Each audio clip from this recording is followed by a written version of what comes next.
Because more than you might realize, we see the building blocks here of how men and women are the same and different. So a couple of key ways that they're the same. Number one, most important, they are both created in God's image. This is no small thing. Here's a second way of their sameness. They are both given this joint rule over creation. So you see chapter 1:27, God created man in his own image. In the image of God he created him, male and female he created them. And God blessed them, and God said to them, plural, be fruitful and multiply and fill the earth and subdue it and have dominion over the fish of the sea and over the birds of the heavens and over every living thing that moves on the earth. Now we'll see in just a moment the way in which they function in God's creation is different. But here we see the sameness. They are both given this creation mandate. They are both given this charge to rule over God's creation, to fill the earth, to multiply, to be fruitful, to subdue, to exercise dominion. So we want to see, one, men and women both created in the image of God. Two, they are both given this joint rule over creation. Notice now some differences, several differences. Number one, they are given different tasks. So the man's task is to till the soil, to tame the garden. He is given this task in chapter 2, even before the woman is created. We see that the woman is given a task as she fulfills the helpmate function later in chapter 2, that she might fulfill the creation mandate in filling the earth. It is only through the woman that childbirth comes. It is only through the woman that the population can increase. So you could put it in a way, the external world of taming and keeping the garden is given to men, and the internal world of filling the earth, tending to the relational shape of the garden is given to the woman. And we'll see this fleshed out in more ways in just a moment. So there are different tasks given to the man and to the woman. Number two, notice this difference. Man was created before the woman. Now we'll see in 1 Timothy 2 that Paul considers this to be a significant point. It's one of the reasons for his prohibition that a woman should not teach or have authority over a man. So that passage in 1 Timothy 2, we can't discount and say, well, Paul is just acquiescing to the cultural norms of the day.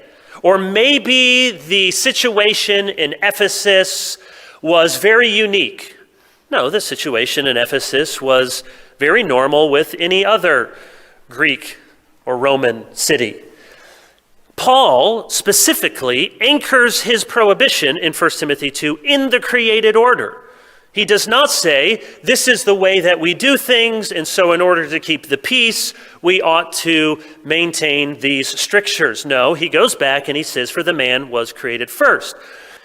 But the order is significant, not only because in the ancient world, the firstborn was afforded certain privileges and certain responsibilities, but because it fits with the instructions given to man to keep the garden. He is, in a way, the priest and the protector of the garden. He was the one, as we'll see in just a moment, who was given the probationary command. The man was given this command that of all these trees you may eat, but this one tree in the middle of the garden you may not eat. And he was to be the keeper of the sanctity and the holiness of the garden. He was a kind of priest to maintain the holy realm of God's world. And so the woman is created second, which is already indicating to us that she is meant to live and to flourish under the priestly rule and protection of the man in the garden. I think that's why it's significant for Paul that the man was formed first, Adam was created, then Eve. The man is given the command in verse 17. But of the tree of the knowledge of good and evil you shall not eat, for in the day that you eat of it, you shall surely die. The man is the one given this command that he is instructed, and it is assumed that he is to keep guard over the sanctity of God's creation and the garden. And you know, as the fall occurs, that when he sins, the serpent deceives Eve, Eve gives the fruit to the man, and then the man passes the buck and he says to God, well, the woman that you gave me, what is the man doing? He is, after the first sin of eating the fruit, his second sin is abdicating his God-given responsibility. He now blames God. It's not my fault that I ate this fruit, but it's the woman's fault. And think of Romans 5. This is very important. So Paul in 1 Timothy 2 makes a big deal. Man was created first, and then the woman. And he is also going to say in 1 Timothy 2 that the woman was deceived. So that's an important marker. And yet, in Romans 5, when it comes to explaining how sin enters the world, you know that Romans 5 said it is through the sin of one man. And the theology in 1 Corinthians 15 is of two Adams. The one Adam, in whom the whole human race was bound as the federal head, and that Adam sinned, and so his sin and depravity is passed to all of us. You might say, well, shouldn't it be through Eve? She really was the first one to sin. But no, the New Testament tells us that sin entered the world through Adam. Why? Because it is known and assumed that Adam was given the representation of the human race. And even though Eve was the first one, within a matter of seconds, I suppose, to sin, that sin then entered the world through Adam because he was the covenant head. He was given the priestly responsibility. He was given the command, and it was an abdication of his authority and leadership that the woman sinned, and then he took the fruit, and then he blamed the woman for the sin. So the New Testament understands that sin enters the world through the covenant head, which is not Eve, though she sinned first, but through Adam, who was given the command. Number 4, fourth difference, the woman is called a helper, a helpmate, as the older translations say. Now, many people point out this word, etzer. It's a good word, helper. Eben ha-etzer, you know that, and Ebenezer is a stone of help. You know this word, same word here, a helper. Many people point out etzer, helper, is used often of Yahweh in the Old Testament, and it's true that the Lord is our helper. So this is not a demeaning term, this is not a second-class term. Here, the woman is called the helper or the helpmate of the man because she helps the man to fulfill that creation mandate. What was missing was not mere companionship or loneliness. What was Adam unable to do without the woman? He was not able to fulfill the creation mandate. Man by himself could not fill the earth and subdue it. Man by himself or man with another man cannot fulfill the creation mandate to reproduce. Only with woman. And so when we think that marriage can be between two people of the same sex, it is not marriage, maybe a partnership of some kind. It is not marriage as the Bible understands marriage, and it actually is extremely demeaning to women in the unique role that they were given to be a helper, to fulfill the only function that the man cannot fulfill apart from the woman, namely to fill the earth, to procreate. And so the woman is taken from the man, and when they come together in that one flesh, it is not just a union, it is in a profound way a reunion. She was taken from the side of man. It's another reason why sexual activity is confined and given only to men and women in the context of marriage. That is a one flesh union. Why do we say one flesh union? It is a one flesh union such that biologically they come together to fulfill a organic purpose. It is that the one flesh union fulfills this organic purpose of children.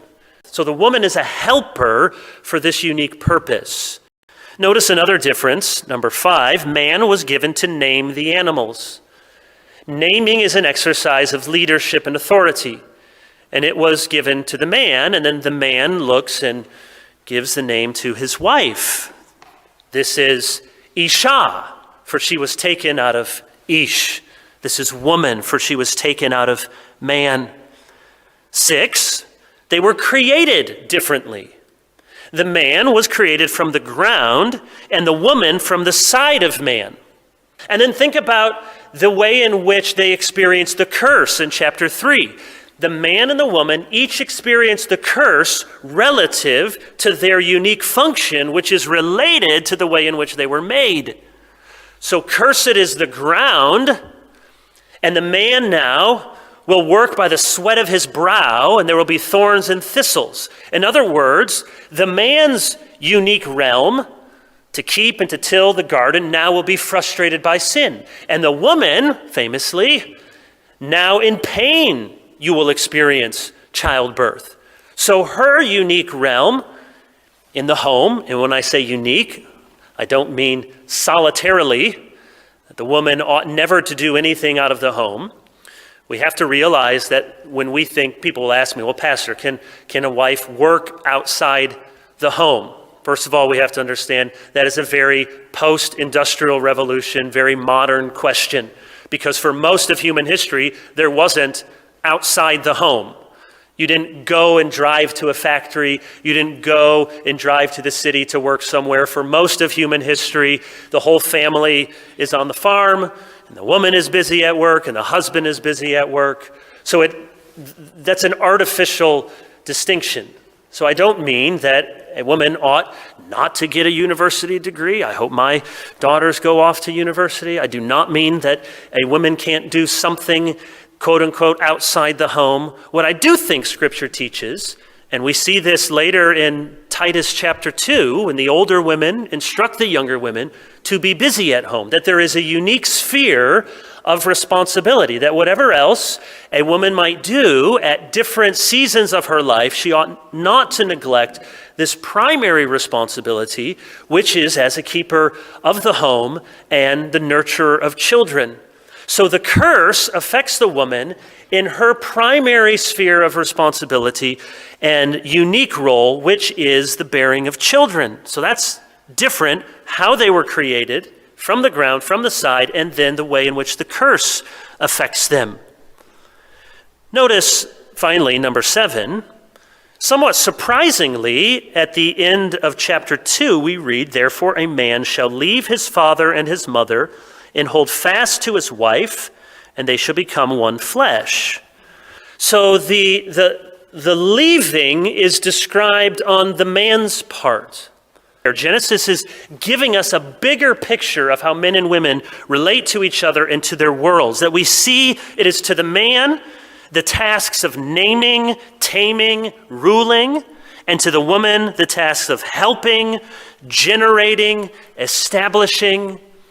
In other words, even from the very beginning, made in the image of God, both of them are given the task to rule over creation, and yet we see clearly these two people are not interchangeable. The man and the woman are not the same. The Bible is not confused on what a man is and what a woman is. And we see from the very beginning their difference. Now, how do we see this played out in the rest of the Old Testament? The rest of the Old Testament is not trying to give us a theology of manhood and womanhood per se, but we see a number of patterns. And patterns are just that. They are not necessarily ironclad laws, but they do teach us something. Number 1, we see, and I don't have time to spell it out, it's in the book, but we see that godly women exercise many heroic qualities. And I want to underline that you see women with a variety of heroic qualities. We see women who are heroes in the home. We see women like Deborah who come alongside Barak and they encourage him in the battle. We see A woman like Jael, who drives the tent peg through Sisera's head. We see the courage and the conviction of Esther. So we want you to see there are many examples of godly women in the Old Testament, and they don't fit just one kind of stereotype. That's important to see. Second, with this variety, however, we see that only men exercise official leadership in Israel. Esther was a queen. She was not a queen over Israel, and she did not exercise authority even in that kingdom.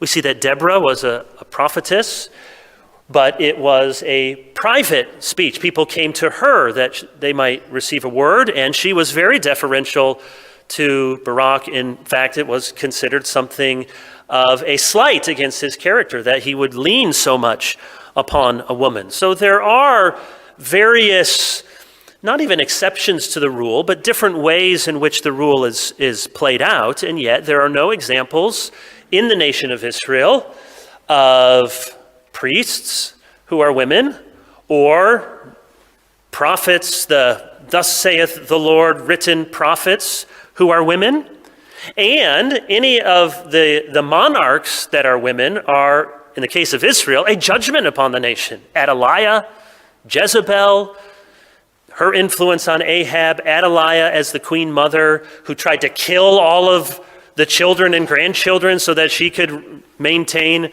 her reign. These are examples of judgment. No, the king, the prophet, the priest, and the king, the official rulers and the official positions in Israel were given to men.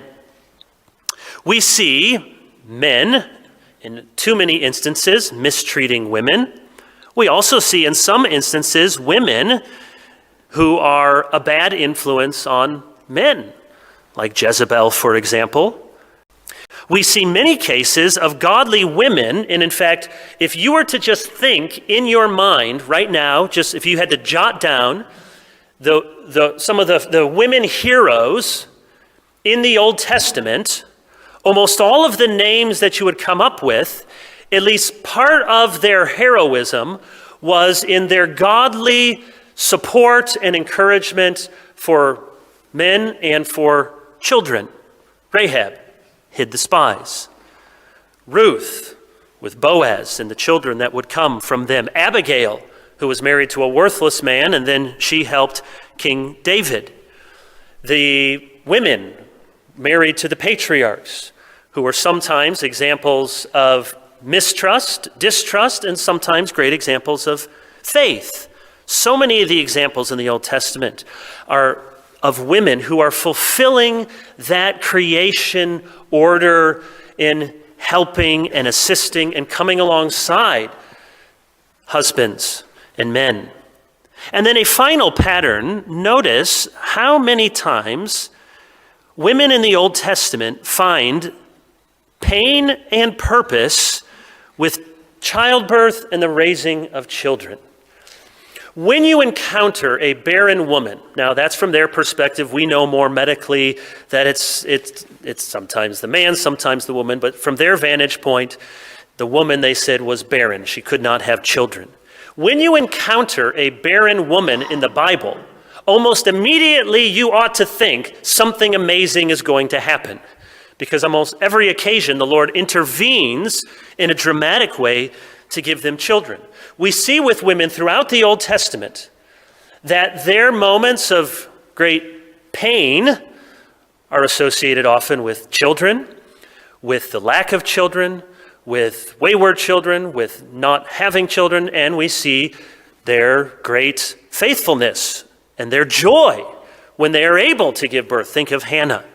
Again, that's not to say the only thing women do is have children. Please don't mishear me. It is simply to underscore that this creation reality shows itself out in the character of women throughout the Old Testament, that both their pain and part of their unique purpose. You know the story of the jealous Pharaoh who wants to kill all the sons, and Moses is hid away in the basket, and then he's presented and he's saved. This dramatic event. What will happen to this Moses? In those first two chapters, the whole momentum of redemptive history is pushed forward by women who care for children. Well, Pharaoh's a bad guy. Moses is a baby. All of the agents moving this story forward are women, and not only that, but they are women who are simply caring for children. But talk about God's good design and how he made us differently. And in fact, there are great privileges that women have, and chief among them is the bearing of children. That's why the end of 1 Timothy 2, and that's a very difficult verse, 2:15, that women will be saved through childbirth. What he's saying in the context of 1 Timothy 2 is this is a godly woman embraces the divine design in womanhood, and part of that is normally for women that they would have children. It is shown chiefly in that they are able to give birth. And again, because of the fall, that's not always the reality, but normally it is the case. And that's why verse 15 concludes that whole section in 1 Timothy 2 by saying women will be saved through childbearing. In other words, women, this is the life of God's design, his beautiful design that he means for women to embrace, which finds its chief and most glorious expression in nurturing, bearing, and raising and caring for children. So let's turn quickly then to 1 Timothy 2 and 3, since I've already referenced them several times. 1 Timothy chapter 2. Begin at verse 11. Paul has already given instructions for the woman relative to modesty. He's given the men instructions about prayer. And then he continues to address the women. Let a woman learn quietly with all submissiveness. Now, the fact that he is encouraging women to learn would have been countercultural, saying women can and ought to learn. We want women to know the Bible. We want women to know theology. Let a woman learn, but there is a posture here. There is a position with all submissiveness. Okay, what does all submissiveness in the church look like? Well, he explains in verse 12. I do not permit a woman to teach or to exercise authority over a man. Rather, she is to remain quiet. More importantly, the specific Greek construction, whenever it's used in the relevant literature around that time, is of two different things. And that's why the ESV translates it the way it does.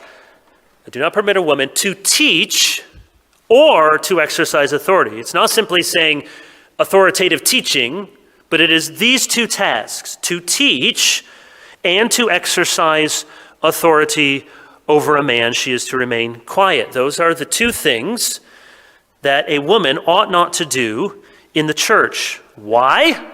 Here are the reasons. As we mentioned, for Adam was formed first, then Eve, and Adam was not deceived, but the woman was deceived and became a transgressor.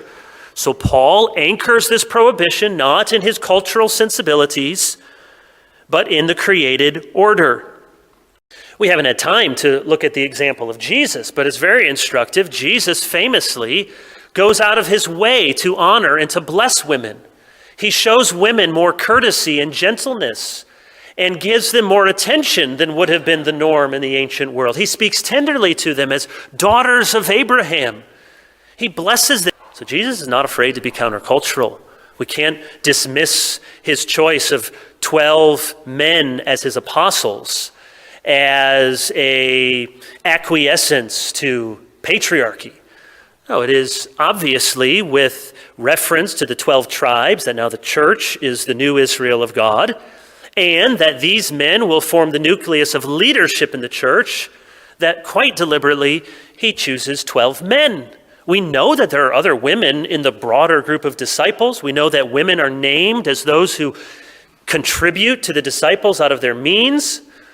So he honors women. There are women who are ministering in the larger group of disciples, yet very deliberately he chooses 12 apostles. We will not find Jesus overturning the created order.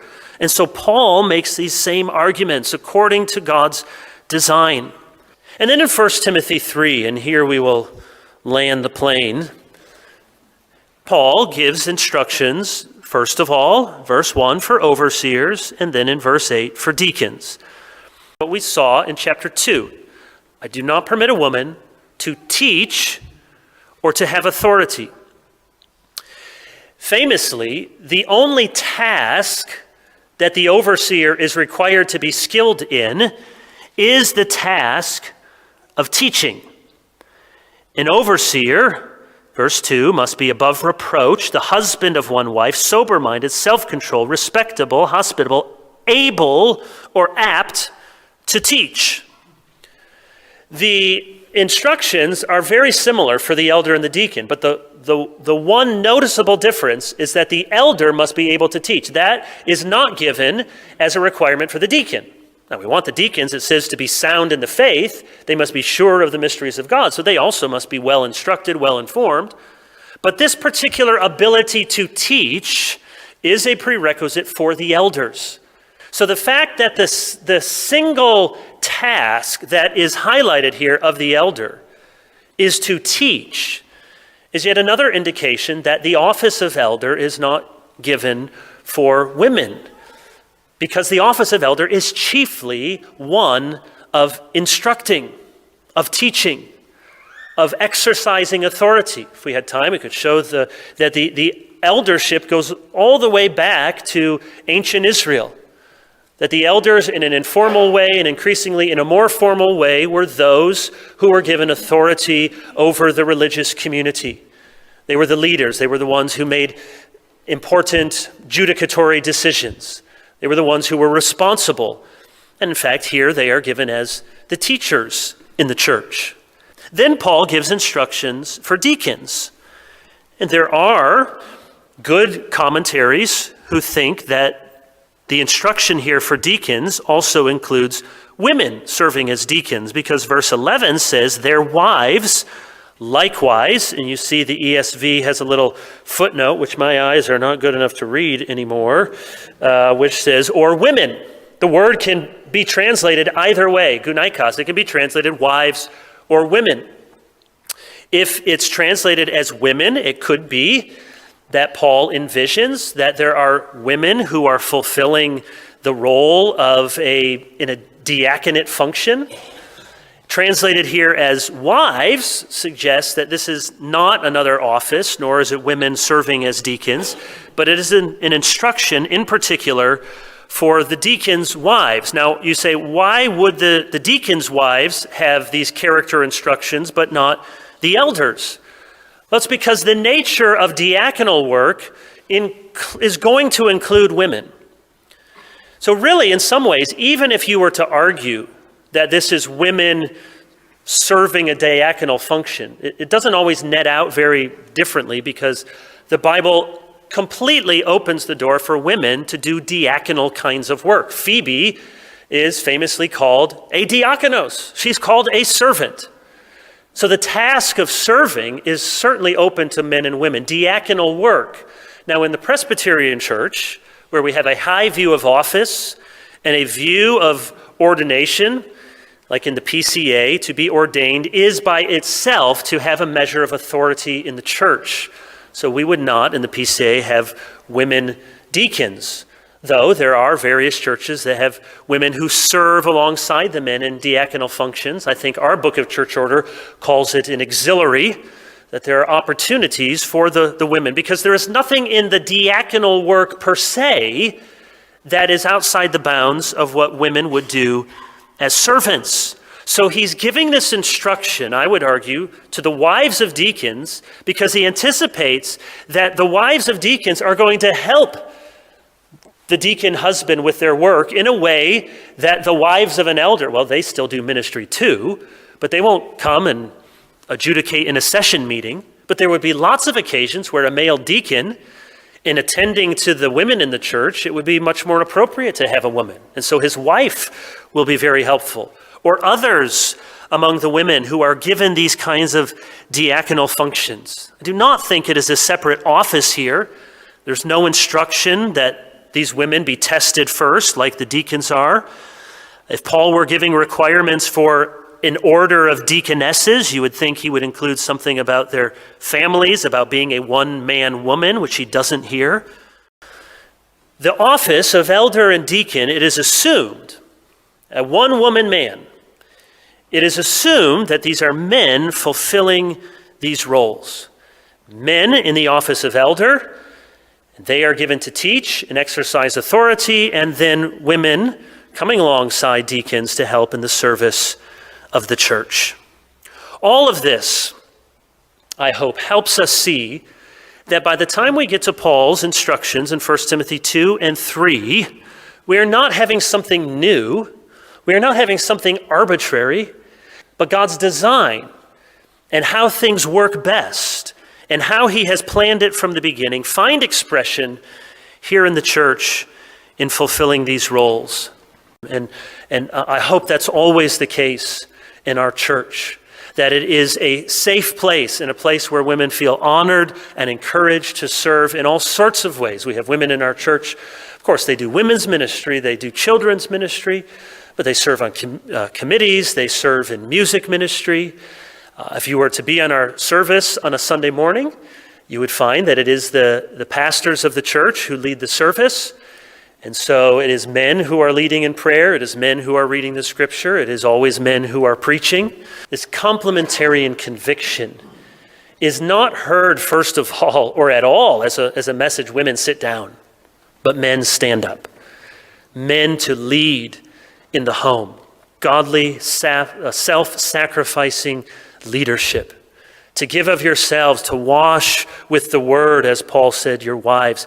Men to give themselves. It sadly happens in some churches that there are men have abdicated their responsibility. They have checked out of the life of the church. And men who can have all of their passion and energy for fishing or for football, when it comes to church, they say, well, I'm just not a very emotional person. No, you're very emotional with things you care about. It is a call for men to be men in the church and to lead and to know that you are necessary in God's church, that it will be as the men of the church go, so will the rest of the church go.